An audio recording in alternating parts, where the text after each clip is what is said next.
What if I told you one of the most iconic brands on earth started as a product people didn't understand? Something most smart decision makers would have rejected because it didn't fit the market. It didn't fit the Western taste, and it didn't belong in any category. And yet, it became a global giant, selling nearly 14 billion cans in 2025 and reporting $14.4 billion in revenue. This is the story of how Dietrich Mateschitz turned Rejection into Red Bull. It's a lesson in how to build a category when the world doesn't get you just yet. So let's get into it. Dietrich Mateschitz wasn't born into some flashy founder narrative. He was a marketer, a professional with a real job and a stable track record. And that matters because a lot of people believe your window closes at a certain age. Say, if you don't make it by 25 or 30, you missed your shot. Well, Mateschitz, his story is proof that that's false. He demonstrated how with the right idea, paired with the right execution, can rewrite your trajectory at any stage. And the thing that changed his life, it wasn't a business plan, it was a discovery in Asia. In 1982, Mateschitz was working in marketing for a German consumer goods company. Well, after a jet-lagged business flight to Thailand, he encountered a local energy drink called Krating Dang, Thai for Red Bull.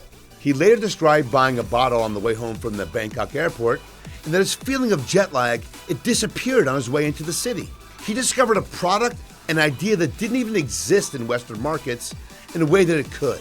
This drink wasn't competing with soda or with coffee. It was promising something totally different. Energy on demand.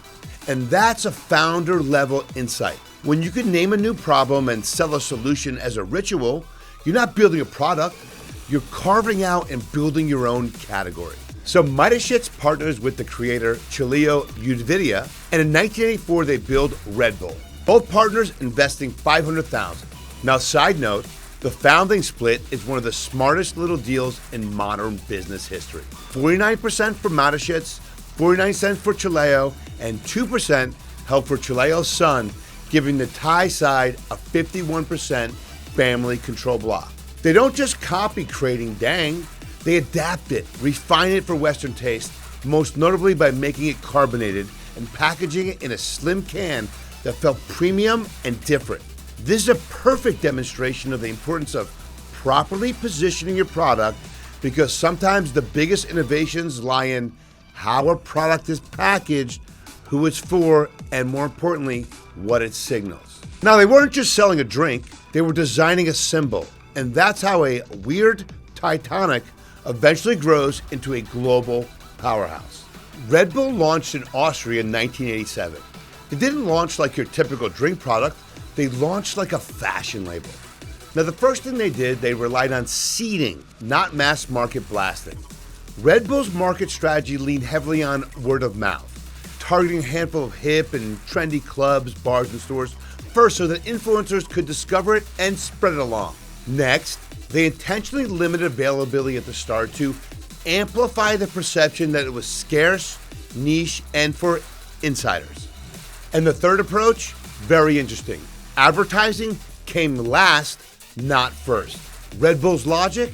Use media to reinforce a market that already exists, not to introduce a product nobody yet understands. Now, their marketing philosophy, it was completely against tradition.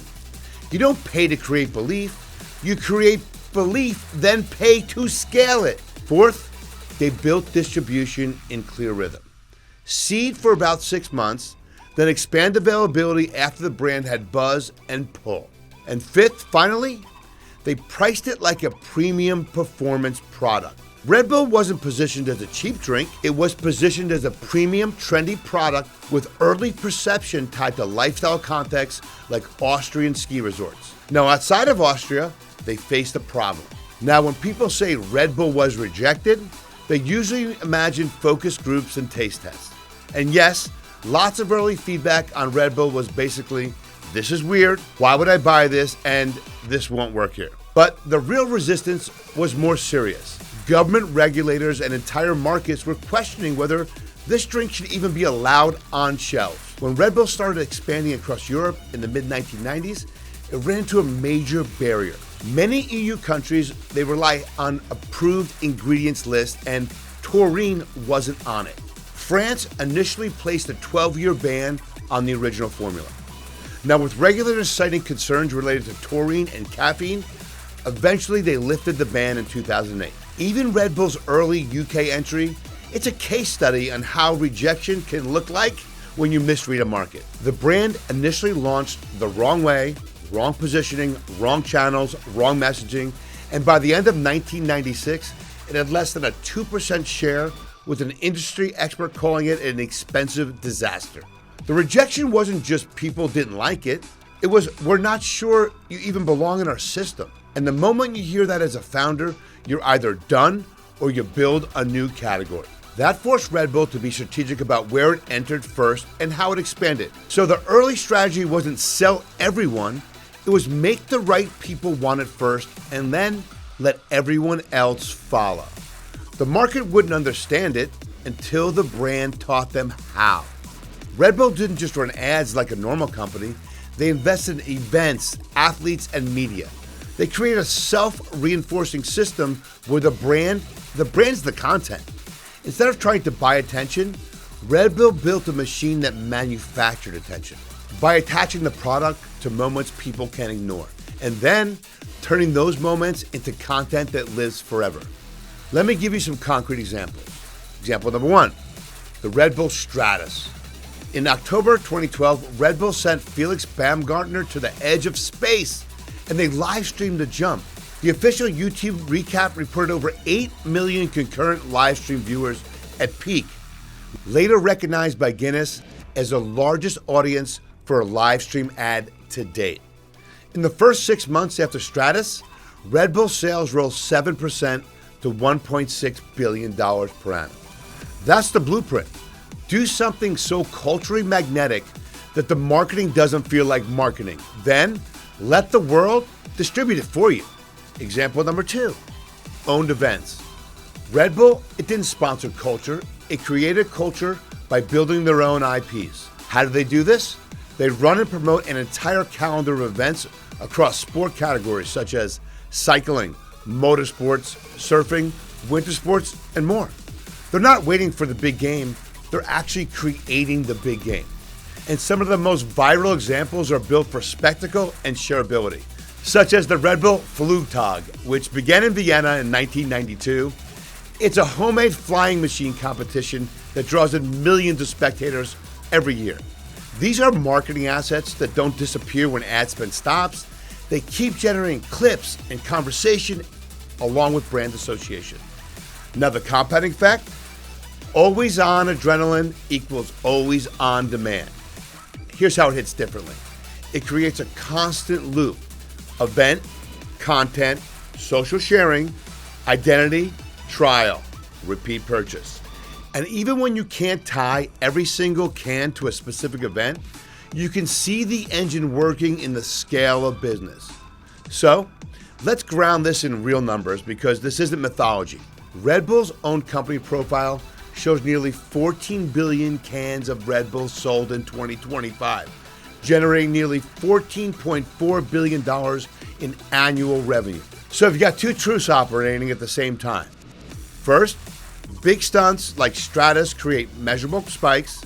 And two, the broader strategy, owned extreme sports culture, keeps the brand permanently alive. And more importantly, it supports long-term global growth. That's why Red Bull isn't really competing as a drink, they're competing as a feeling. They don't just sell caffeine, they sell I have energy, I have edge, I do both things, and I have wings. And once a product becomes an identity, it stops being optional. It's the difference between renting attention and owning the culture. And here are the real takeaways you can apply in any business. Rejection isn't always failure, it's often category friction.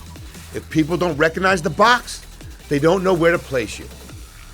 Second, don't market to everyone. Market to the right first small group, then create adaption. Adaption creates legitimacy, and legitimacy creates scale. Third, sampling beats explaining. Now, the fastest way to overcome skepticism is to provide the experience. Fourth, Build meaning, not features. Now, a product can be copied. A story, that can't be copied as easily. Fifth, don't buy attention, build an ecosystem. Events, partnerships, media, communities. These are the assets.